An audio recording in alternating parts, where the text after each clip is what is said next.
Dans cette vidéo, on va démontrer le théorème qui fait le lien entre le fait qu'une matrice ou qu'un endomorphisme soit diagonalisable et les racines de son polynôme minimal.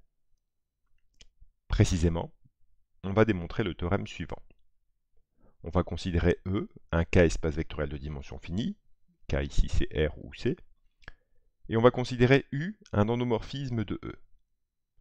Et on va démontrer que les assertions suivantes sont équivalentes. U est diagonalisable, U admet un polynôme annulateur scindé à racine simple, le polynôme minimal de U est scindé à racine simple. Je vais commencer par rappeler quelques notations et quelques outils pour faire cette preuve. On va noter SP de U pour spectre de U, l'ensemble des valeurs propres de U. Et pour lambda, une valeur propre de U, on va noter E lambda, le sous-espace propre associé à lambda, c'est-à-dire que E lambda, c'est le noyau de U moins lambda identité. On rappelle qu'un endomorphisme il est diagonalisable si et seulement si E, c'est la somme directe des sous-espaces propres de U. C'est-à-dire, si j'ai considéré lambda 1, lambda p, toutes les valeurs propres de U, eh bien U est diagonalisable si et seulement si E, c'est la somme directe pour I égale 1 à P, des E de lambda I. Autre outil très important qu'on va utiliser pour prouver ce théorème, c'est le lemme de décomposition des noyaux. On considère P1, PR, dans cas de X, des polynômes qui sont premiers entre eux 2 à 2. Et on va noter P, le produit P1, PR. Alors on sait que le noyau de P de U, c'est la somme directe, pour I égale 1 à R, des noyaux de PI de U. Nous sommes maintenant prêts à démontrer le théorème. On va donc commencer par supposer que U est diagonalisable, et on va construire un polynôme annulateur scindé à racine simple. Comme U est diagonalisable, je sais que E, c'est la somme directe des sous-espaces propres de U. Donc je peux écrire que E, c'est la somme directe pour I égale 1 jusque P des E de lambda I. Pour I égale 1 jusque P, je vais noter PI de X, c'est X moins lambda I.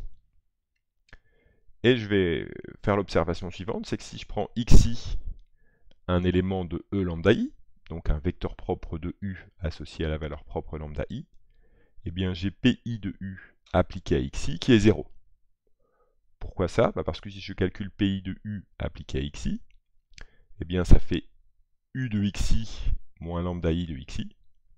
Et donc, comme XI c'est un vecteur propre associé à la valeur propre lambda I, ça fait lambda I XI moins lambda I XI, ça fait 0. Donc, PI de U, c'est identiquement nul sur E lambda I. Ensuite, je vais procéder par recollement en considérant le produit des PI. Je vais donc poser P égale P1 fois P2, etc. fois PP. Et je vais remarquer que si je prends I dans 1P, et si je prends XI dans E lambda I, eh bien j'ai toujours PU de XI qui est nul. Pourquoi c'est vrai que PU de XI est nul? Pour calculer PU de XI, en fait, PU c'est par définition la composée des PJ de U. Mais comme c'est des endomorphismes qui commutent 2 à 2, je peux faire la composition dans n'importe quel sens, dans n'importe quel ordre. Et je vais commencer en fait par calculer PIU de XI. Et ensuite, à ce vecteur-là, je vais appliquer le produit pour J différent de I des PJ de U. Mais PIU de XI, par construction de PI, et on l'a écrit ici, c'est 0.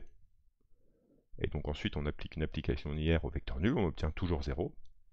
Donc on a 0. Maintenant, si je prends x dans E, comme E c'est la somme directe pour I égale 1 à P des E lambda I, je sais que x, je peux le décomposer en x1 plus etc. plus xp avec x1 dans E lambda 1, x2 dans E lambda 2, jusque xp dans E lambda p. Et alors, par linéarité, PU de x, ça va être PU de x1 plus etc. plus PU de xp. Et chaque terme ici est nul, c'est ce qu'on a démontré ici. Donc PU de x égale 0.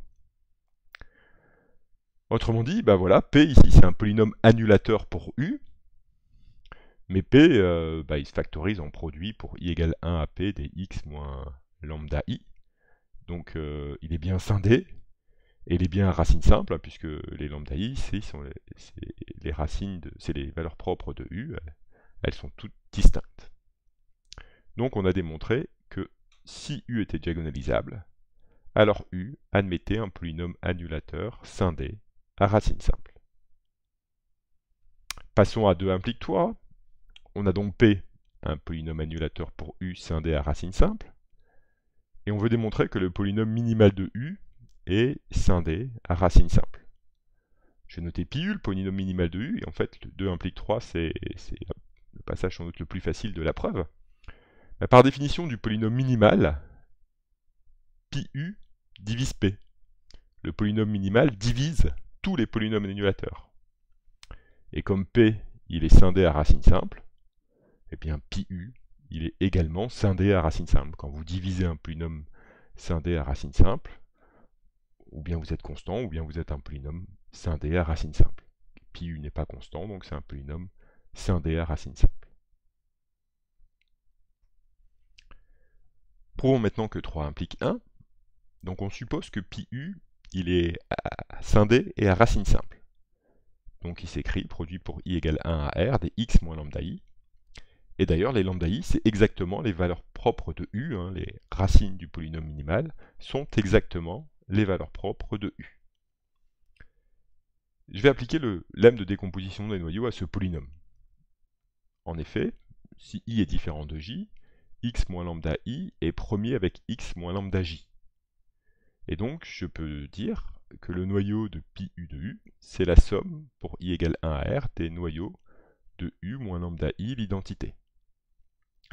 Et maintenant c'est terminé en fait, hein, parce que le noyau de pi U de U, pi U c'est un polynôme annulateur hein, pour U, donc pi U de U c'est l'endomorphisme nul, et donc son noyau c'est E tout entier.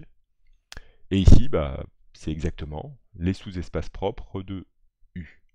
Et donc j'ai bien écrit que E c'est la somme directe des sous-espaces propres de U, et donc que U est diagonalisable.